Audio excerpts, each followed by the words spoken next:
Nah, ini dia bocoran spoilernya.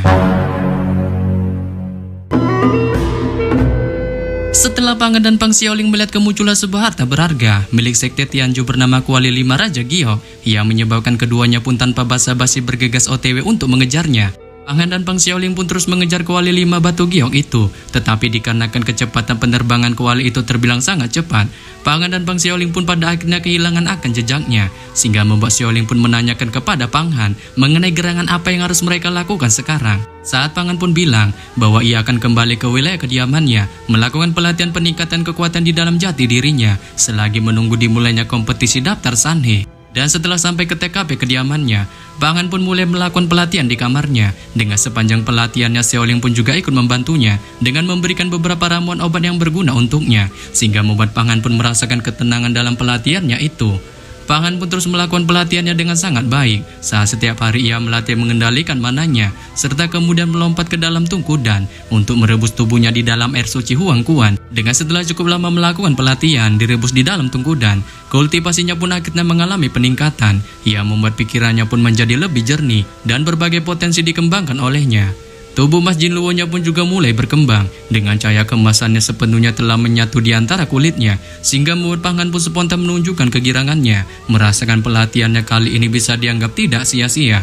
Ketika perkembangan pelatihan ini dialami Pangan, Yan pun kemudian menampakkan batang hidungnya di hadapannya, dengan menyuruhnya untuk menggunakan pil ajaib raksasa bintang yang diberikan Ibu Bayi Nebula sebelumnya dalam pelatihannya ini.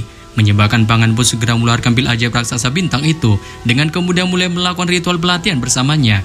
Yang mana ketika Pangan mulai menyatukan pil ajaib raksasa bintang itu ke dalam tubuhnya, itu pun segera membentuk pusaran bintang-bintang yang langsung menyelimutinya, sehingga membuat Pangan pun sontak mengalami perasaan peningkatan kemampuannya. Dengan setelah cukup lama melakukan pelatihan bersama pil ajaib raksasa bintang itu, kemampuan di dalam tubuh Pangan pun akhirnya mengalami lonjakan yang sangat pesat. Saat ini pun membuat Pangan spontan merasakan kegirangannya, memuji pil ajaib raksasa bintang itu yang memiliki efek khasiat luar binasa pada tubuhnya. Namun tanpa diduga, baru saja Pangan mengalami lonjakan peningkatan kemampuan di dalam tubuhnya. Muming dan Erchong pun secara mengejutkan tiba-tiba menampakkan batang hidungnya di hadapannya dari sebuah portal dimensi, untuk kemudian melaporkan pada Pangan mengenai informasi dari Nantian yang saat ini sedang pergi bersama King Wei menuju ke wilayah senior Wan Luo dengan tujuan mencari senjata sihir yang akan digunakan untuk melakukan pertarungan di kompetisi daftar Sanhe. Mendengar ini, Pangan pun perlahan menunjukkan keterkejutan hebat di raut wajahnya. Dengan tidak menyangka Nantian ternyata mencari seorang praktisi kuat yang ditujukannya untuk mencari sebuah senjata sihir dalam memuluskan langkahnya di kompetisi daftar Sanhe. Oleh sebab itu, ketika memikirkan hal ini, Pangan pun tiba-tiba memunculkan tekad bulatnya untuk meningkatkan kemampuan di dalam jati dirinya sebelum dimulainya kompetisi daftar Sanhe. Dengan pada akhirnya ia pun segera memerintahkan Muming dan Erchong untuk bergegas pergi dari hadapannya, sembari juga memerintahkan keduanya untuk terus memantau setiap pergerakan dari Nantian. Sebelum kemudian setelah memerintahkan hal ini kepada Muming dan Erchong, ia pun memutuskan untuk kembali melakukan pelatihannya. Dan sementara Pangan masih sibuk dalam mode pelatihannya, kini pun kita akan berpindah cerita ke TKP Nantian dan Pang King Wei berada, yang saat ini berada di sebuah wilayah gunung menjulang tinggi. Saat nyata-nyatanya tempat yang mereka datangi itu merupakan basecamp dari senior Wan Luo. Pada saat berada di sana, King Wei pun segera mengamati sekitaran wilayah gunung menjulang tinggi itu dengan tatapan kagumnya. Menemukan wilayah basecamp senior Wan Luo itu tampak sangat megah. Sebelum kemudian yang merasa penasaran mengenai sosok dari senior Wan Luo, menanyakan pada Nantian mengenai sifat dari si senior itu. Saat Nantian pun bilang bahwa senior Wan Luo memiliki sifat terbilang sangat ramah di balik wajah dinginnya. Tetapi demikian dengan sifat yang dimilikinya itu, Nantian pun masih mengingatkan King Wei untuk tetap waspada terhadapnya. King Wei pun kemudian menanyakan hal lain pada Nantian mengenai kedua orang murid dalam sekte bernama Erchong dan Muming yang diutusnya, mengapa saat ini masih belum kembali menghadapnya untuk melaporkan mengenai informasi mengenai Panghan, sehingga membuatnya pun dapat menebak kemungkinan kali ini kedua murid dalam itu sudah koid di tangan Panghan. Saat Nantian pun yang mendengarnya menyuruhnya untuk santuy, sebab hal itu kemungkinan tidak akan terjadi dikarenakan kedua murid dalam suruhannya itu adalah orang-orang terampil yang telah dipilihnya. Mereka membawa semua jenis teknik tersembunyi yang kemungkinan saja sangat sulit untuk ditemukan. Bahkan jika keduanya seandainya ditemukan Panghan, dapat dipastikan Panghan tidak berani menyerang atau bahkan menghabisi keduanya, dikarenakan jika hal itu sampai dilakukannya, itu sama saja merupakan sebuah tindak kejahatan yang memungkinkan dirinya akan menerima hukuman berat surat dari sekte. Oleh sebab itu yang saat ini bisa ia lakukan hanyalah bersabar menunggu berita informasi mengenai pangan dari kedua murid dalam itu. Namun tanpa diduga, baru saja Nantian memberitahukan hal ini pada King Wei. Secara mengejutkan tiba-tiba sepucuk surat pun terbang dari kejauhan untuk kemudian mendarat di TKP-nya. Menyebabkan Nantian pun yang merasa surat ini berasal dari kedua murid dalam utusannya itu. Tanpa basa-basi secara girang segera mengambilnya dan membacanya. Dengan menemukan surat itu berisikan informasi mengenai keadaan suram pangan selama di dunia bawah tanah yang secara membagongkan dikeroyok oleh kelompok iblis Surah. Menyebabkan Nantian pun yang membacanya spontan tertawa terbahak-bahak dengan menebak kemungkinan tanpa 7 labunya. Pangan kali ini dipastikan tidak akan bisa berkutik dalam kompetisi daftar Sanhe yang akan diadakan sebulan lagi. Sehingga membuatnya pun yang merasa pede dirinya akan mendominasi kompetisi itu. Menanyakan pada King Wei mengenai hal apa yang harus dilakukannya jika nantinya ia dipertemukan Pangan di kompetisi daftar Sanhe. Apakah ia harus menghapus seluruh seni bela diri yang dimilikinya ataukah secara barbar memokatkannya? Saat King Wei pun yang mendengarnya secara geram menyuruh Nantian untuk menghapus seluruh seni bela diri yang dimiliki Panghan, dikarenakan ia ingin Bang Otot itu kembali lagi menjadi seorang budak tulul yang bisa dipermainkannya seperti dahulu. Menyebabkan Nantian pun segera menyetujui hal itu sebelum kemudian ia pada akhirnya mengajak King Wei untuk melangkah maju menelusuri wilayah base camp senior Wan Luo.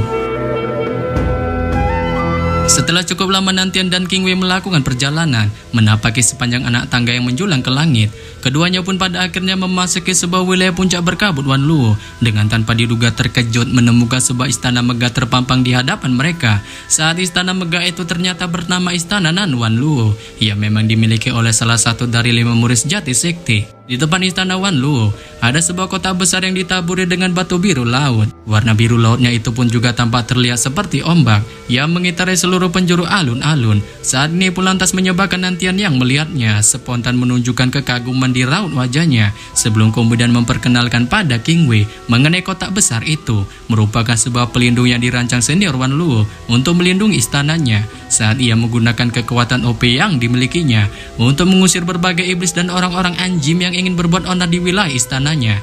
Tetapi tanpa diduga ketika Nantian masih memperkenalkan hal ini pada King Wei, suara tapak kaki kuda pun tiba-tiba datang dari alun-alun. Saat Nantian dan King Wei pun bisa melihat gerombolan kuda itu ditunggangi sekelompok para murid yang dipimpin langsung oleh seorang pria tampan bernama Pan Bao. Dengan si pria itu segera mengajak kelompok para murid itu untuk bergegas mendatangi TKP Nantian dan King Wei. Saat ketika sampai di sana, ia pun segera mengajak keduanya untuk bergegas memasuki istana dikarenakan senior Wan Luo sedari tadi sudah menunggu kehadiran mereka. Menyebabkan Nantian dan King Wei pun segera menyetujui ajakan itu dengan pada akhirnya keduanya pun tanpa basa-basi segera memasuki istana.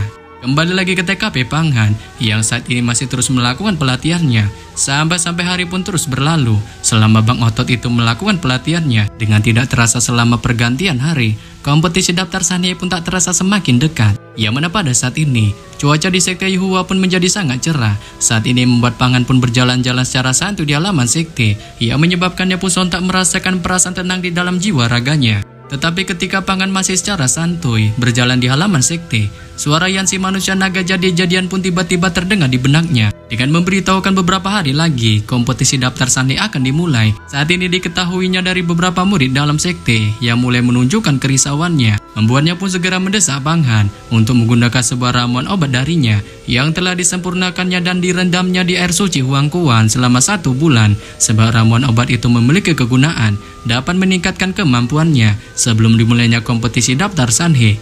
Menyebabkan Panghan yang mendengarnya pun mematuhi perintah dari Yan itu. Dengan segera ia mengeluarkan ramuan obat itu dan membuka segel yang membungkusnya. Tetapi di sini Panghan pun tidak memilih untuk menelan ramuan obat itu seperti halnya bermacam ramuan pada umumnya, melainkan ia memilih untuk menyatukannya ke dalam mananya.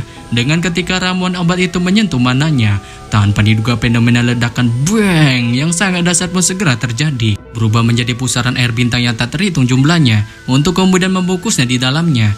Menyebabkan Panghan pun sontak merasakan efek menakjubkan ramuan obat itu, sehingga membuatnya pun spontan melontarkan pujiannya. Dengan kali ini menunjukkan mode berlutut di tanah, memaksa mananya menelan potensi ramuan obat. Sebelum pada saat yang sama, setelah cukup lama menyatukan ramuan obat itu ke dalam mananya, ramuan obat itu pun pada akhirnya sepenuhnya bersatu bersama mananya, sehingga menyebabkan kemampuan di dalam tubuh Panghan pun saat ini tiba-tiba melonjak sangat pesat.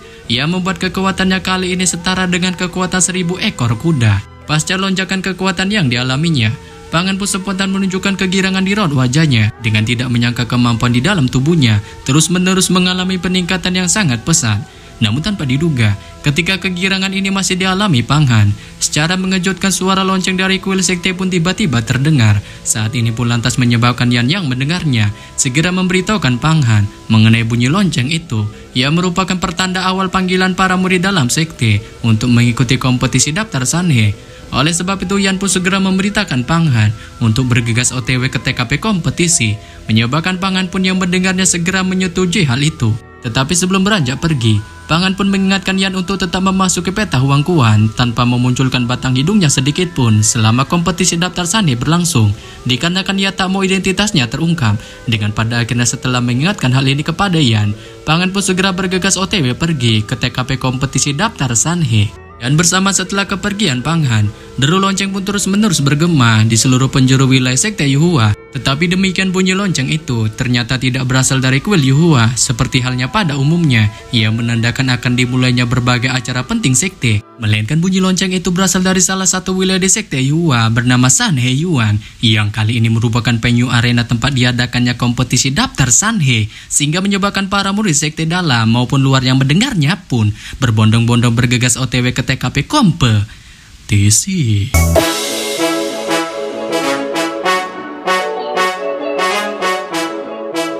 Yap.